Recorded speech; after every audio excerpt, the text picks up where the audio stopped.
Halo Sobat Tani, pernah nggak Anda lihat dua lahan tanaman yang sama-sama ditanam di hari yang sama, tapi hasilnya berbeda jauh? Yang satu subur, daunnya hijau lebat, pertumbuhannya cepat, sedangkan yang satu lagi kerdil, daunnya menguning. Salah satu penyebab perbedaan itu bisa jadi karena unsur nitrogen. Nitrogen ini ibarat mesin penggerak pertumbuhan tanaman. Tanpa nitrogen yang cukup, mustahil kita bisa mendapatkan pertumbuhan vegetatif yang optimal. Bahkan, kekurangan nitrogen adalah salah satu masalah paling umum yang menyebabkan hasil panen menurun di seluruh dunia. Nah, di video ini, kita akan membedah tuntas apa itu nitrogen dan sejarah penemuannya, fungsi, kegunaan, dan cara kerjanya dalam tubuh tanaman. Macam-macam bentuk nitrogen di alam dan pupuk. Cara aplikasi nitrogen yang tepat supaya hasil maksimal. Pastikan tonton sampai habis karena di akhir video saya juga akan kasih tips sederhana supaya pemupukan nitrogen lebih efisien dan hemat biaya.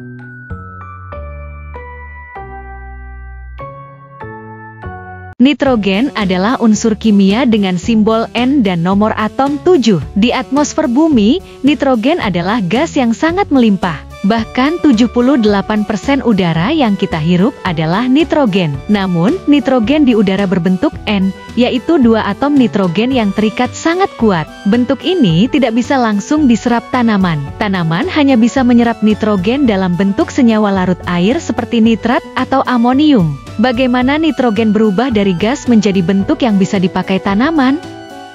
Ada proses alami yang disebut siklus nitrogen. Di alam, bakteri tanah seperti Rhizobium dan Azotobacter bisa mengikat nitrogen dari udara dan mengubahnya menjadi amonia. Petir juga membantu saat kilat menyambar, panas tinggi memecah molekul nitrogen di udara, lalu bereaksi dengan oksigen membentuk nitrat yang terbawa hujan. Daun dan batang tanaman mati akan membusuk, dan mikroba akan memecahnya kembali menjadi senyawa nitrogen yang siap digunakan tanaman baru. Sejarah penemuan pupuk nitrogen modern. Di awal abad ke-20, dunia menghadapi ancaman kelaparan karena pertumbuhan penduduk yang pesat. Ilmuwan Jerman Fritz Haber menemukan cara mengubah nitrogen dari udara menjadi amonia secara industri. Kemudian Karl Bosch mengembangkannya menjadi proses skala besar dikenal sebagai proses Haber-Bosch. Penemuan ini disebut sebagai salah satu inovasi paling berpengaruh dalam sejarah manusia, karena memungkinkan produksi pupuk nitrogen murah dan dalam jumlah besar. Bahkan, diperkirakan hampir setengah populasi dunia sekarang bisa makan karena proses ini.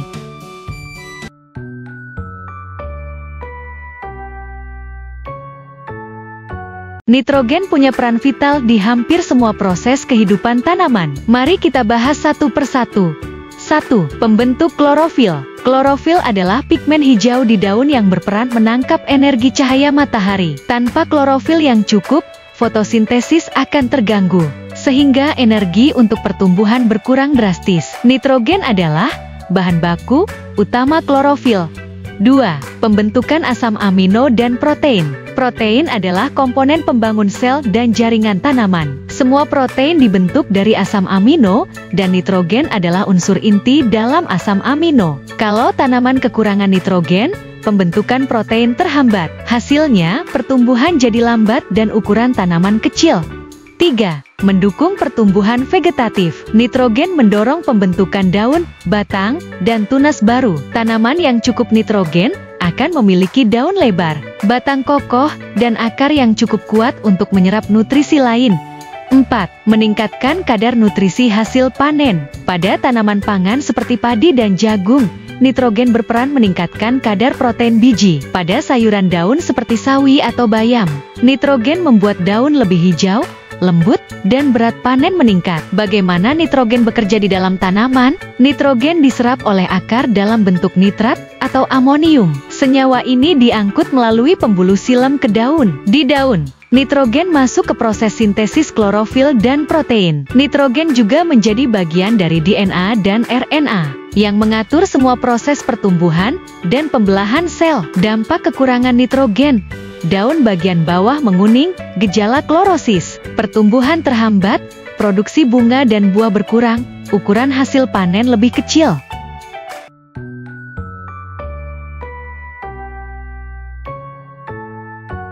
Penggunaan nitrogen harus tepat dosis, tepat waktu, dan tepat cara. Kalau salah, kita bisa buang-buang pupuk atau bahkan merusak tanaman. 1. Aplikasi melalui tanah. Taburkan pupuk seperti urea atau ZA di sekitar pangkal tanaman. Lakukan saat tanah cukup lembab untuk mengurangi kehilangan nitrogen melalui penguapan. Tutup pupuk dengan tanah tipis supaya tidak cepat menguap menjadi gas amonia. 2. Pemupukan bertahap. Untuk padi, 3 kali pemberian, yaitu 7-10 hari setelah tanam, saat anakan aktif, dan menjelang pembentukan malai. Untuk jagung, 2 kali pemberian, saat umur 2 minggu dan 5 minggu. Untuk sayuran daun, pemberian rutin setiap 1-2 minggu dalam dosis kecil.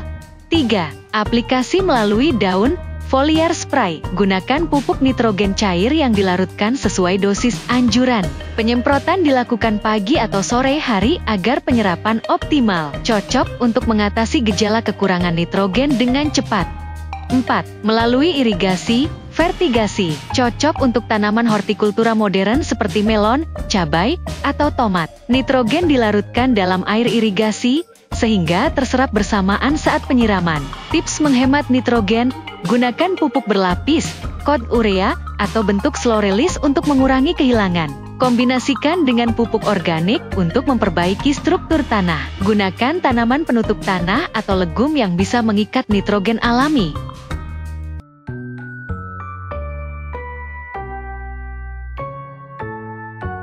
Jadi Sobat Tani, nitrogen bukan sekadar salah satu dari 16 unsur hara tanaman. Dia adalah motor utama yang menggerakkan pertumbuhan, dari membantu pembentukan klorofil, membangun protein, hingga meningkatkan hasil panen. Semuanya tidak akan optimal tanpa nitrogen yang cukup. Tapi ingat, keseimbangan adalah kuncinya. Terlalu sedikit nitrogen membuat tanaman merana, terlalu banyak nitrogen justru bisa membuat rugi. Gunakan nitrogen tepat dosis, tepat waktu, dan tepat cara, lalu kombinasikan dengan unsur hara lain seperti fosfor dan kalium. Kalau kita bisa mengatur ini dengan baik, tanaman sehat, panen melimpah, dan keuntungan pun meningkat. Terima kasih sudah menonton. Kalau video ini bermanfaat, jangan lupa like, share, dan subscribe agar Sobat Tani selalu mendapat informasi pertanian terbaru. Sampai jumpa di video berikutnya, dan salam sukses untuk panen Anda.